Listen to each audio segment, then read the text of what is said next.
다 같이 사도신경으로 신앙을 고백하겠습니다. 전능하사 천지를 만드신 하나님 아버지를 내가 믿사오며 그의 외아들 우리 주 예수 그리스도를 믿사오니 이는 성령으로 잉태하사 동정녀 마리아에게 나시고 본디오 빌라도에게 고난을 받으사 십자가에 못 박혀 죽으시고 장사한 지 사흘 만에 죽은 자 가운데서 다시 살아나시며 하늘에 오르사 전능하신 하나님 우편에 앉아 계시다가 저리로서 산자와 죽은 자를 심판하러 오시리라. 성령을 믿사오며 거룩한 공예와 성도가 서로 교통하는 것과 죄를 사하여 주시는 것과 몸이 다시 사는 것과 영원히 사는 것을 믿사옵나이다. 아멘. 89장입니다. 찬송가 89장 찬송하겠습니다.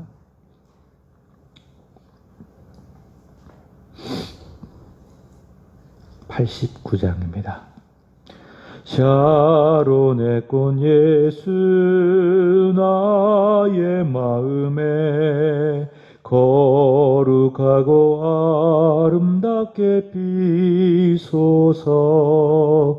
내 생명의 참사랑 향기로 간데마다 풍겨나게 하소서. 예수 샤론의 꽃 나의 맘의 사랑으로 비소서. 샤론의 꽃 예수 이 세상에서 어느 꽃과 비교할 수 있으랴.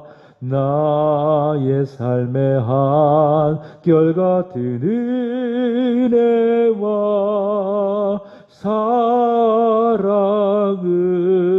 가득하게 하소서. 예수 샤론의 꽃 나의 맘의 사랑으로 비소서.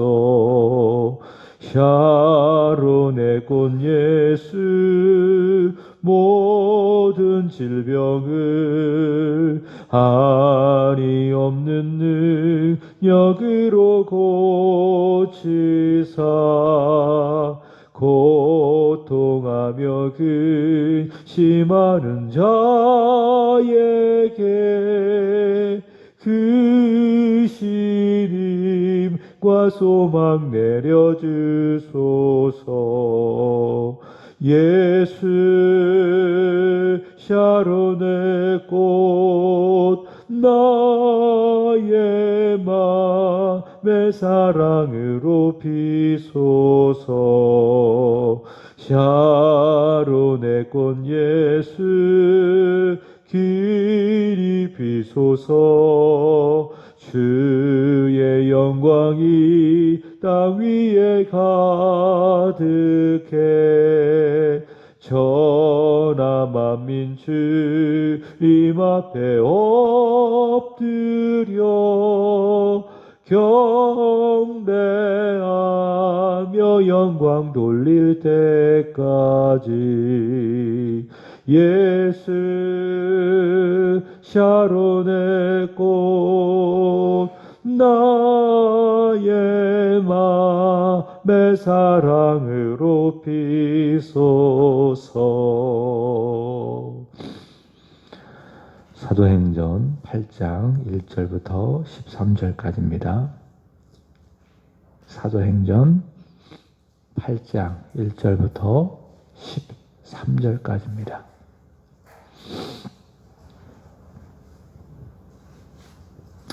사울은 그가 죽임을 당함을 마땅히 여기더라. 그날에 예루살렘에 있는 교회에 큰 박해가 있어 사도 외에는 다 유대와 사마리아 모든 땅으로 흩어지니라. 경건한 사람들이 스데반을 장사하고 위하여 크게 울더라. 사울이 교회를 잠멸할새 각 지회에 들어가 남녀를 끌어다가 옥에 넘기니라. 그 흩어진 사람들이 두루 다니며 복음의 말씀을 전할새 필립이 사마리아 성에 내려가 그리스도를 전하니 전할세 무리가 빌립의 말도 듣고 행하는 표적도 보고 한 마음으로 그가 하는 말을 따르더라. 많은 사람에게 붙었던 더러운 귀신들이 크게 소리를 지르며 나가고 또 많은 중풍병자와 못 걷는 사람이 나오니 그 성에 큰 기쁨이 있더라. 그 성에 시몬이라 하는 사람이 전부터 있어 마술을 행하여 사마리아 백성을 놀라게 하며 자칭 큰 자라 하니 낮은 사람부터 높은 사람까지 다 따르며 이르되 이 사람은 크다 일컫는 하나님의 능력이라 하더라. 오랫동안 그 마술에 놀랐으므로 그들이 따르더니 필립이 하나님 나라와 및 예수 그리스도의 이름에 관하여 전도함을 그들이 믿고 남녀가 다 세례를 받으니 시몬도 믿고 세례를 받은 후에 전심으로 필립을 따라다니며 그 나타나는 표적과 큰 능력을 보고 놀라니라. 아멘. 1장부터 7장까지 어제 전했는데요. 한번 그 주요 내용을 정리해 보도록 하겠습니다. 반복이 중요하니까. 1장에는 승천, 약속이죠. 성령에 대한 약속입니다. 그 다음에 2장에는 성령 강림. 그래서 성령의 강림으로 교회가 세워집니다. 그리고 성령의 강림으로 교회를 통해서 이제 복음이 땅끝까지 전파가 되는 것이죠. 3장에는 안진뱅입니다. 안진뱅이. 그러니까 교회를 통해서 복음이 전해진다라고 하는 특별한 기적이 일어나는데 안진뱅이, 바로 이 말씀 가운데에 이 안진뱅이가 예수로 말미암아 난 믿음으로 말미암아 그가 일어서게 되는 겁니다. 그 다음에 4장에는 체포, 석방입니다. 이 안진뱅이의 이 복음의 의미를 사도들이 전합니다. 그러자 이 복음을 듣고 예수를 죽였던 그 당시 바리새인들과 또 대제사장들이 그들을 체포하죠. 그리고 이후에 석방하게 됩니다. 5장에는 아나니아와 삽비라의 죽음 나오죠. 아나니아와 삽비라의 죽음. 그 다음에 6장에는 매일의 구제의 문제로 히브리파 유대인들과 헬라파 유대인들이 갈등을 겪습니다. 그래서 6장은 7집사, 이들의 갈등을 해결하고 사도들이 말씀과 기도에 집중하기 위해서 7집사를 세우게 됩니다. 그 7집사 중에 두드러진 2명의 인물이 있죠. 누구인가 하면 스데반. 그래서 7장에는 스데반의 복음 전파 또는 스데반의 설교 그리고 순교가 나옵니다. 그 다음에 8장인데요. 오늘부터 8장을 살피게 될 것인데 이 8장은 2가지의 주제입니다. 첫 번째로는 복음 전파, 두 번째로는 사울의 등장입니다. 물론 7장 말에 스데반이 죽을 때에 사울이 등장했지만 이제 8장에 가서 구체적으로 사울이 등장하는 것을 볼 수가 있습니다. 자, 오늘의 본문은 사도행전 6장에서 세워진 7집사 중에 한 사람, 믿음과 성령이 충만했던 스데반과 함께 세워졌던 사람 필립. 이 필립의 이 복음 전파지요. 좀 더 정확하게 이야기한다면 필립을 포함한 스데반의 죽음으로 말미암아 흩어진 사람들이 유대를 넘어서 이제는 사마리아까지 복음을 전파하는 내용을 보여주고 있습니다. 1절 보시면 사울은 그가 죽임 당함을 마땅히 여기더라. 그날은 언제인가 하면 스데반이 죽은 바로 그날에 큰 박해가 교회에 있었다라고 하는 것을 보여주고요. 사도와 그리고 사도를 제외하고 많은 사람들이 유대와 사마리아의 모든 땅으로 흩어졌다라는 것을 말씀을 하고 있습니다. 지금까지 교회는요, 이 사도를 중심으로 예루살렘에 모여 있었습니다. 그러나 스데반의 죽음으로 말미암아 교회가 흩어지는 것을 볼 수가 있습니다.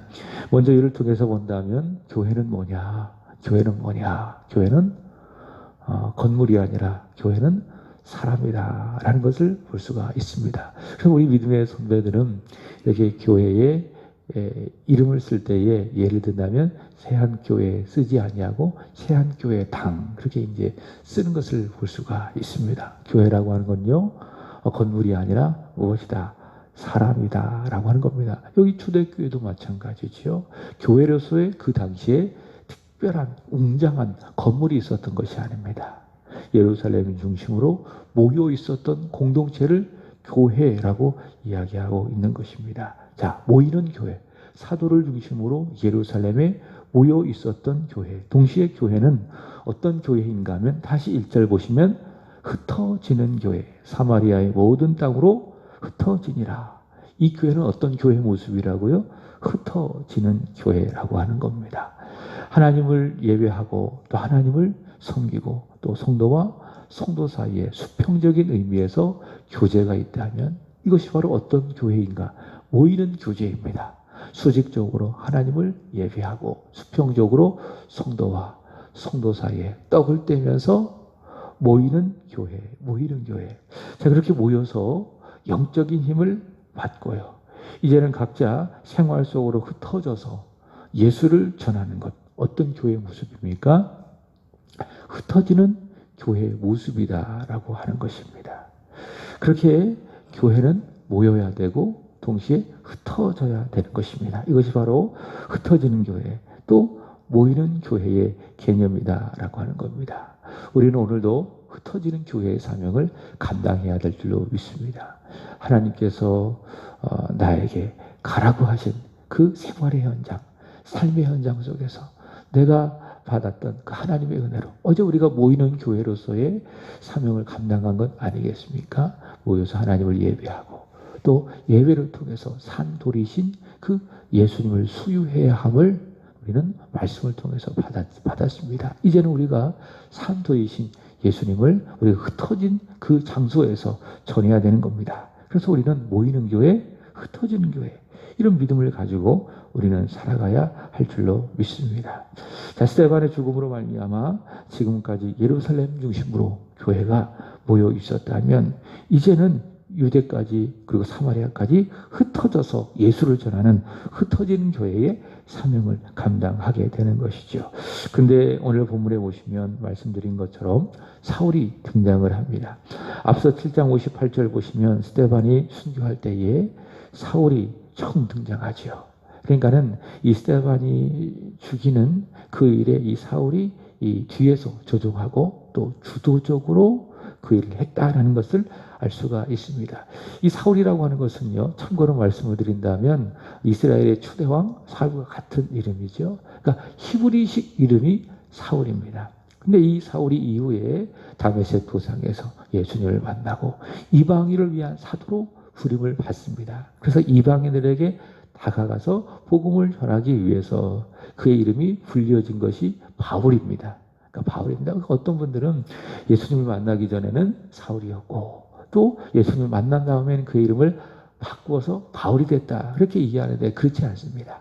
그러니까 히브리 사람들에게는 사울이라고 불리는 것이고요. 이방 사람들에게는 이방인에게 복음을 효과적으로 다가가기 위해서 자신의 이름을 이방식으로 부른 겁니다. 그 이름이 뭐라고요?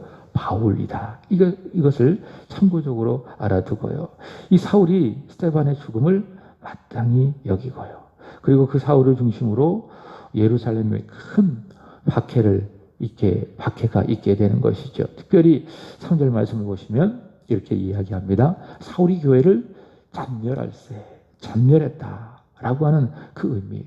신약학자 중에 유명한 학자가 있습니다. F.F. 브루스라고 하는 그런 학자가 있는데 그분이 이 전멸했다라고 하는 의미를 이렇게 설명을 했습니다. 아주 잘 설명했는데 어떤 의미인가? 마치 산멧돼지가 포도밭에 들어가서 이제 막 연글기 시작한 포도를 막 짓밟아 으깨는 것. 이것이 바로 전멸했다라고 하는 의미이다라는 겁니다. 사울이 바로 그렇게 교회를 박해했다는 거예요. 그러니까 엄청난 열심을 해가지고 교회를 아주 으깨버리는 것입니다. 그것이 무엇인가 하면 스데반의 죽음으로 말미암아 교회를 짓밟았다. 교회를 전멸했다라고 하는 의미입니다. 스데반의 죽음으로 시작된 사울의 등장과 박해로 이제는 큰 위기에 봉착했던 것이죠. 물론 그전에도 작은 위기들이 있었습니다. 그러나 흩어질 정도는 아니었어요. 그러나 복음을 전하다가 순교한 그 스데반의 죽음으로 말미암아 교회 전체가 막 흔들릴 정도로 모든 사람이 흩어질 정도로 큰 위기에 교회가 봉착한 것입니다. 그러나 우리는 알아야 합니다. 교회의 주인은 사람이 아니라 누굽니까? 예수님이십니다. 교회의 주인은 예수님이시다. 그래서 예수님은요, 그 어려움을 기회로 만들어 가시는 분입니다. 그게 예수 그리스도이십니다. 그분은 전능하신 하나님, 그분은 지혜로우시고 그리고 능력이 많으신 전능하신 하나님. 로마서 8장 28절의 말씀처럼 모든 일들을 합력해서 선을 이루어 가시는 전능하신 하나님이 바로 교회의 주인 되신 예수님이시다라고 하는 겁니다. 그 사실을 우리는 앞서 확인한 사도행전 5장에서 확인할 수 있죠. 아나니아와 삽비라의 이 사건을 통해서 교회가 큰 두려움과 또 어려움에 휩싸이게 됩니다. 그러나 그의 죽음은 오히려 교회의 위기였지만 오히려 기회가 된 것입니다. 사도행전 5장 12절의 말씀을 보시면 그 사건 이후에 사도들을 통하여 민간의 표적과 기사가 많이 나타나서 믿는 사람이 죽게 돌아왔다. 그렇게 이야기하고 있는 것이죠. 아나니아와 삽비라가 시간 단위로 죽임을 당하는 그 일이 교회의 위기였다 그 말이에요. 그러나 교회의 주인은 사람이 아니라 우리 예수님이기 때문에 그 위기를 기회로 만드셔서 사도들을 통하여 더 많은 기적들이 일어나고 그로 말미암아 죽게 돌아온 사람들이 많아지고 6장도 마찬가지 헬라파 유대인, 히브리파 유대인 사이에 매일의 구제 문제로 큰 갈등이 있을 때에 교회의 주인 되신 예수님께서 어떻게 하십니까? 7 집사를 세우는 거예요. 그리고 사도들은 말씀과 기도에 집중하게 하여서 그 결과 6장 7절의 말씀을 보시면 오히려 5장 때보다 아나니아와 삽비라의 사건 때보다 하나님의 말씀이 더 왕성해지고 제자의 수가 더 많아져서 심지어 허다한 제사장의 무리도 주께 복종하는 그 도에 복음의 도에 복종하는 놀라운 일들이 벌어진 것을 볼 수가 있습니다. 교회는 이렇게 위기를 당하지만 여러 가지 위기를 당하지만 그러나 그 교회의 주인은 사람이 아니라 예수 그리스도이기 때문에 예수 그리스도 그 위기를 복음을 전파하는 기회로 만들어 가시는 겁니다. 그래서 우리는 그 예수님을 믿고 그분을 신뢰하면서 살아가게 되는 것이죠. 우리 예수님 참 멋진 분이십니다. 이 위기를 기회로 만들어 가셔서 더 교회를 교회답게 교회의 부흥을 이루어 가시는 분이시다라고 하는 것입니다. 여기 스데반의 죽음과 또 사울의 박해도 마찬가지죠. 이로 인해서 교회가 뿔뿔이 흩어졌지만은 그래서 교회가 흩어져서 교회가 망한 것처럼 보였지만은 그렇지 않습니다. 오히려 그것이 기회가 되어 교회의 사명을 더 잘 감당하게 되는 겁니다. 그래서 흩어진 교회로서 교회의 교회됨을 위하여 복음의 전파를 잘 감당했던 사람들이 있었는데 그 중에 한 사람이 누구인가 하면 5절부터 나오는 누굽니까? 빌립이라는 거예요. 자 보세요. 4절. 그 흩어진 사람들이 두루 다니며 복음의 말씀을 전했다. 참 성경이 좋아요. 복음을 전했다. 이렇게 이야기하지 않냐고 복음의 말씀을 전했다라고 하는 거예요. 그럼 그 복음의 말씀이 무엇이냐? 빌립. 그죠? 흩어진 사람들 가운데 한 사람이 누구인가 하면 7 집사로 세워진 믿음과 성령이 충만했던 빌립. 그 빌립이 사마리아 성에 내려가 복음의 말씀이 뭡니까? 그리스도. 예수님을 백성에게 전했다라고 하는 것이죠. 자, 이 말씀을 보니까 빌립이 사마리아까지 복음을 전했다라고 하는 이 말씀을 보니까 예수님께서 사도행전 1장에서 승천하고 약속하지 않으셨습니까? 승천하시기 전에 제자들에게 무슨 말씀을 하시는가 하면 너희에게 성령이 임할 것이다. 너희에게 성령이 임하면 너희가 복음의 증인이 될 것인데 온 예루살렘과 그 다음에 온 유대와 그 다음에 어디까지? 사마리아와 땅끝까지 복음을 전파하게 될 것이다. 바로 이 예수님의 말씀이 사도들에게 하신 예수님의 말씀이 이루어지는 현장이라는 거예요. 무엇을 통해서? 스데반의 죽음이라고 하는 그 위기를 통해서 예수님께서 하신 그 말씀이 성취되어지고 이루어진다라는 거예요. 그것이 바로 5절입니다. 빌립이 어디까지? 사마리아 성에 내려가 그리스도를 백성에게 전파하니라고 하는 겁니다. 자, 그러므로 교회는요, 위기에 직면하고 큰 어려움이 있어도 낙심하거나 또 두려워하거나 또 절망하거나 걱정할 필요가 없습니다. 위기가 있을수록. 왜냐하면 교회의 머리, 교회의 주인은 사람이 아니라 누구이기 때문에, 예수님이기 때문에 그렇습니다. 만약 사람이 교회 주인이라면, 목사가 교회 주인이라면 그 목사의 능력에 따라서 위기 때에 교회가 잘 될 수도 있고 또 안 될 수도 있습니다. 그 교회를 책임져 가는 사람이 사람이고 또 목사라면 목사의 어떤 능력에 따라서. 그러나 교회의 주인은 목사가 아니라 누굽니까? 머리 대신 예수 그리스도. 십자가로 교회를 사신 예수님, 그 예수님이 교회이기 때문에 위기임에도 불구하고 교회는 절대로 무너지지 않습니다. 그래서 우리 믿음의 사람들은, 교회에 속한 우리 지체들은 교회에 어려움이 있어도 두려움이 있어도 낙심하지 않고 절망하지 말아야 합니다. 교회를 책임지시고 교회를 이끌어 가시는 분은 사람이 아니라 누구이기 때문에, 예수님이기 때문에. 그래서 예수님은 그 위기를 기회로 만드셔서 오히려 교회를 더 교회답게 만들어 가시는 겁니다. 이것이 바로 교회를 향하여 가지는 우리 믿음의 사람, 목회자가 가지는 자신감입니다. 이거 내 교회냐? 누구 교회다? 주님의 교회. 주님이 책임져 가시기 때문에 걱정하지 않는 거예요. 사람이 적게 모인다고, 또 그래서 또 재정적으로 조금 열악하다고, 교회 시설이 조금 부족하다고, 또 교회에 좀 문제가 있다고, 그것 때문에 절망하고, 우리 교회 문 닫으면 어떡하지? 우리 교회 이러다가 망하면 어떡하지? 이런 걱정해야 하네요? 할 필요가 없어요. 설령 한다 할지라도 누가 하신 거예요? 주님이 하신 거기 때문에. 욥처럼 주신 이도 여호와시요 취하신 이도 여호와시니 여호와께 찬송을 받을 것임이라. 우리는 찬송할 수 있다는 거예요. 교회의 책임자는 사람이 아니라 누구? 예수 그리스도이기 때문에. 바로 이 사실을 우리는 8장 스데반의 죽음을 통해서 흩어진 사람들이 복음의 말씀을 사마리아까지 전했다라는 것을 통해서 확인하게 되는 것입니다.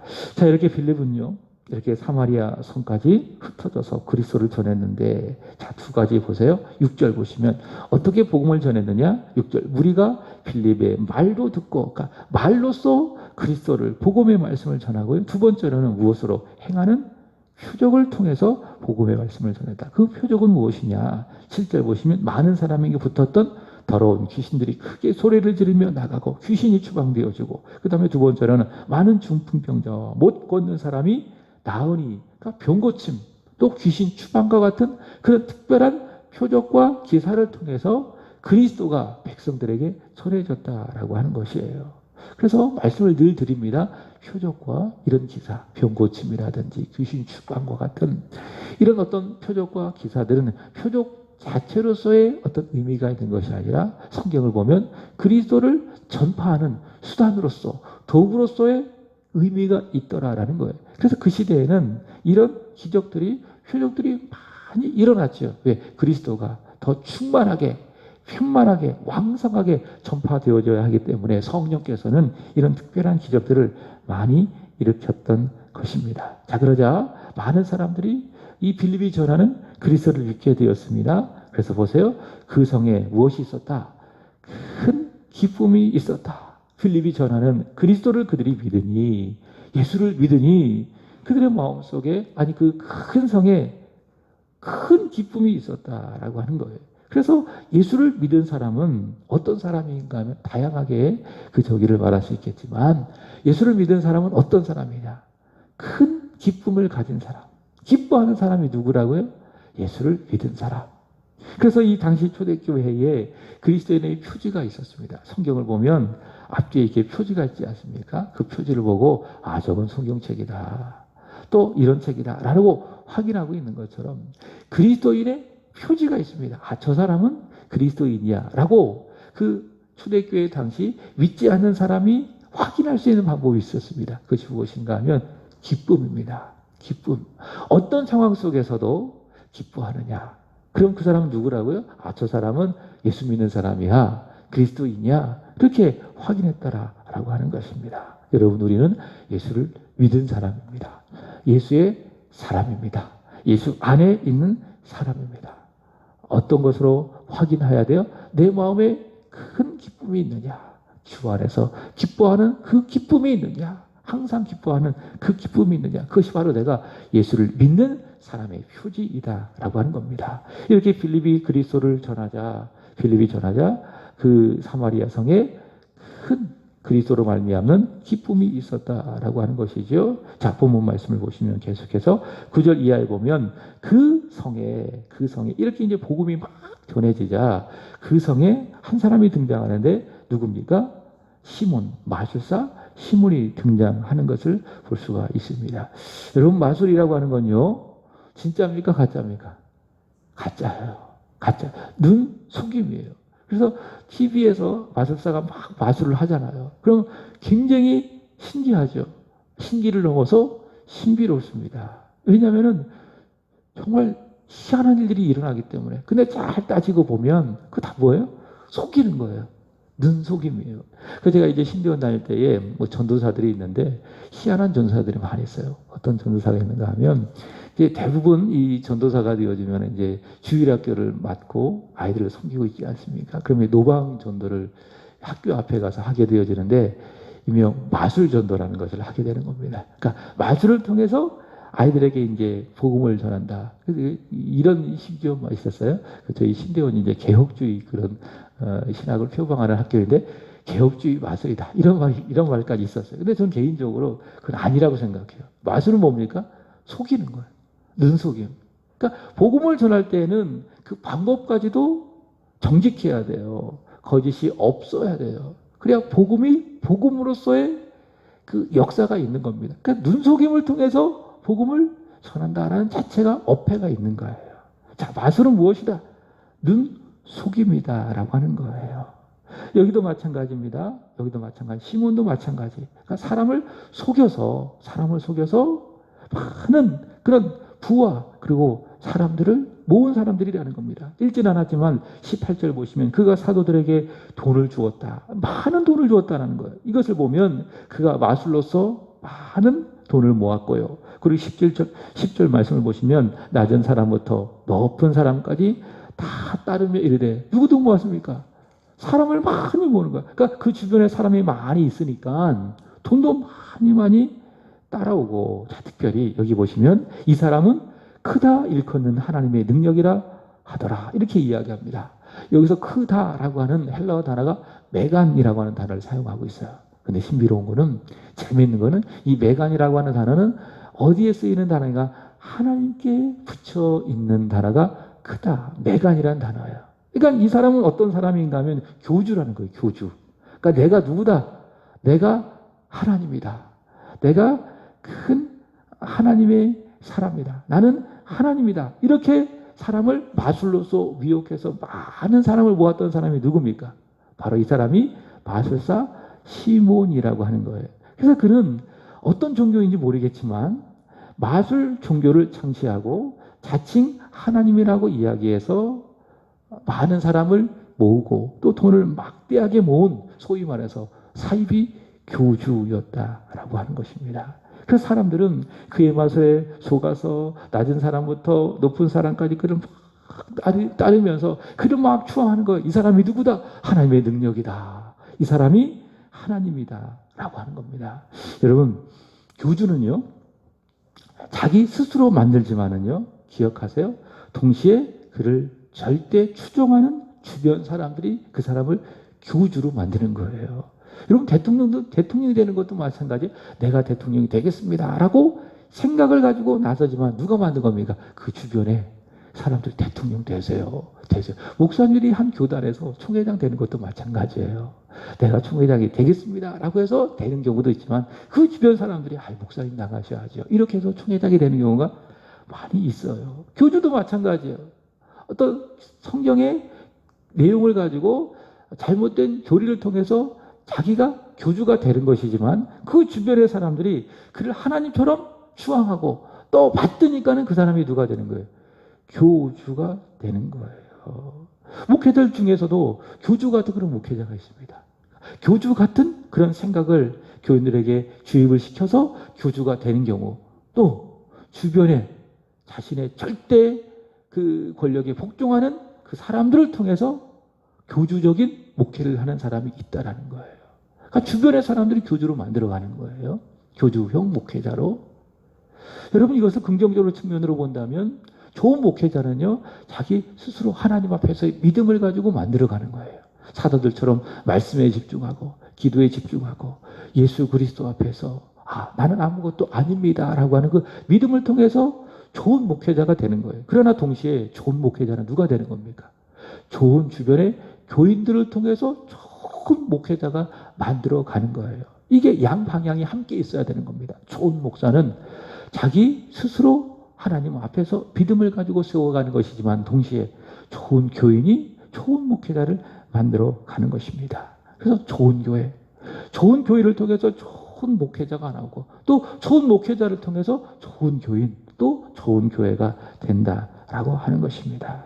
여기 마술사 시몬은요, 스스로 교주가 되고 또 주변 사람들의 그런 추앙을 통해서 교주가 되어서 많은 사람을 모으고 또 많은 돈을 모으게 되는 겁니다. 근데 그는 더 많은 사람, 욕심이 끝이 없잖아요. 더 많은 재물을 모으기 위해서 13절 보세요. 시몬도 믿고 세례를 받은 후 전심으로 빌립을 따라다니며. 그죠? 신기하잖아요. 오히려 빌립이 자기보다 한 수 더 위인 것 같아. 아니, 한 수가 아니라 세 수가 더 위인 것 같아.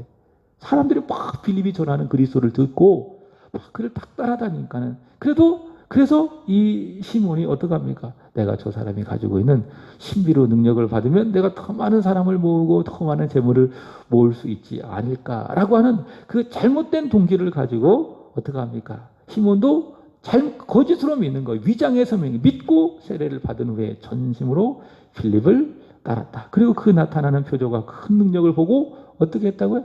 놀랐다. 야, 나보다 한 수 위네? 라고 하면서 이렇게 했다라고 하는 겁니다. 말씀을 마칩니다. 내일 또 이후에 빌립이 전한 이 복음을 통해서 따라다닌 시몬에 대해서 말씀을 확인해 보도록 하고 말씀을 마칩니다. 여러분, 오직 우리 예수님만이 그리스도이십니다. 그분만이 하나님의 아들이십니다. 이것은 어떤 의미냐? 오직 그분만이 홀로 높임을 받으실, 세세토록 영광을 받으실 전능하신 하나님이다 라고 하는 겁니다. 그를 믿으면 하나님 나라에 들어갑니다. 오직 그 안에만 영원한 생명이 있습니다. 그분으로 말미암아만 만족하시고 또 크게 기뻐하는 저와 여러분 되시길 바랍니다. 사람 따라다니지 마세요. 사람 믿지 마세요. 거기에는 실망감이 있을 수밖에 없습니다. 오직 예수님, 그분께만 참된 기쁨, 참된 만족, 참된 힘, 참된 위로가 있습니다. 그분이 제일입니다. 그분만을 믿고 사랑하는 저와 여러분 되기를 주님의 이름으로 축복합니다. 기도하겠습니다. 전능하신 하나님 아버지, 교회의 주인 되신, 우리 세한교회의 주인 되신 우리 예수님을 찬양합니다. 주님의 주인 되심을 온전히 인정하며 주님을 더 믿고 예수님을 더 신뢰하는 우리 세안의 온 성도들이 되게 하여 주시옵소서. 예수님만이 그리스도이시고 하나님 되심을 더 믿고 선포하며 살아갈 수 있도록 도와주시고, 그로 말미암는 큰 기쁨이 먼저는 우리의 마음에, 더 나아가 우리의 가정과 우리의 일터에, 우리 세안교회 아래 있게 하여 주옵소서. 그러한 그리스도로 말미암은 큰 기쁨이 우리 교회가, 우리 주께서 주인 되신 증거가 되게 하여 주시고, 예수 믿는 내가 그리스도인이라고 하는 큰 증거가 되게 하여 주시옵소서. 오늘도 주 예수님 한 분만으로 크게 기뻐하고 만족하는 복된 하루, 특별히 오늘 들었던 말씀처럼 흩어진 교회의 사명을 잘 감당하는 우리 세안의 온 성도들이 되게 하여 주시옵소서. 하나님, 오늘은 일구역을 위하여 기도드립니다. 이성희 집사님, 남희, 진홍이, 본학이, 본경이, 은솔이, 조동희, 최현미 집사님, 현준이, 보배, 그리고 예준이, 그리고 이빌려 집사님, 예성이, 예찬이, 하나님 이들을 축복해 주시기를 원합니다. 보배로 오신 산돌이신 예수님을 굳게 믿고 그를 믿는 믿음 위에 굳게 서는 예수의 사람, 믿음의 사람 되게 하여 주옵소서. 오늘 하루도 낮에 해도 밤에 달도 저들을 해하지 아니하도록 우리 하나님이 눈동자와 같이 이들의 가정을, 일터를, 자녀들을 친히 지켜 주시기를 원합니다. 주님 앞에 드려지는 104번째, 1000번째 예물 기쁘게 받아 주시기를 원합니다. 늘 기도하는 것처럼, 늘 간구하는 것처럼 사랑하는 아들 우리 주님 손 꼭 붙들어 주시기를 원하며 오늘 하루도 동행하는 삶을 살아가는 은혜가 있게 하여 주옵소서. 지혜롭게 하여 주시고 영철 있게 하여 주시고 무엇보다도 몸과 마음의 건강을 붙들어 주셔서 오늘도 주어진 학업 잘 감당하여 주 안에서의 좋은 꿈을, 또 형통의 꿈을 꾸게 하여 주시고 또 그렇게 실제로 이루어지게 하여 주시옵소서. 이후로도 기도하겠사오니 성령 안에서 주 예수로 말미암아 아버지의 은혜의 보좌 앞으로 나아가 힘껏 기도할 때에 하늘에 속한 신령한 은혜를 받아 누리는 천국을 경험하는 이 시간이 되게 하여 주옵소서. 담임 목사의 사모니 오늘 하루도 영과 육의 강건함을 허락하여 주시옵소서. 감사하며 우리의 구주가 되시는 사랑이 많으신 예수님의 이름으로 기도하옵나이다. 아멘. 하늘에 계신 우리 아버지여, 이름이 거룩히 여김을 받으시오며 나라의 마옵시며 뜻이 하늘에서 이루어진 것 같이 땅에서도 이루어지리라. 오늘날 우리에게 일용할 양식을 주옵시고 우리가 우리에게 죄 지은 자를 사하여 준 것 같이 우리의 죄를 사하여 주옵시고 우리를 시험에 들게 하지 마옵시고 다만 악에서 구하옵소서. 내게 나라와 권세와 영광이 아버지께 영원히 있사옵나이다. 아멘. 같이 함께 통성으로 오늘 들은 말씀을 기억하며 기도하겠습니다.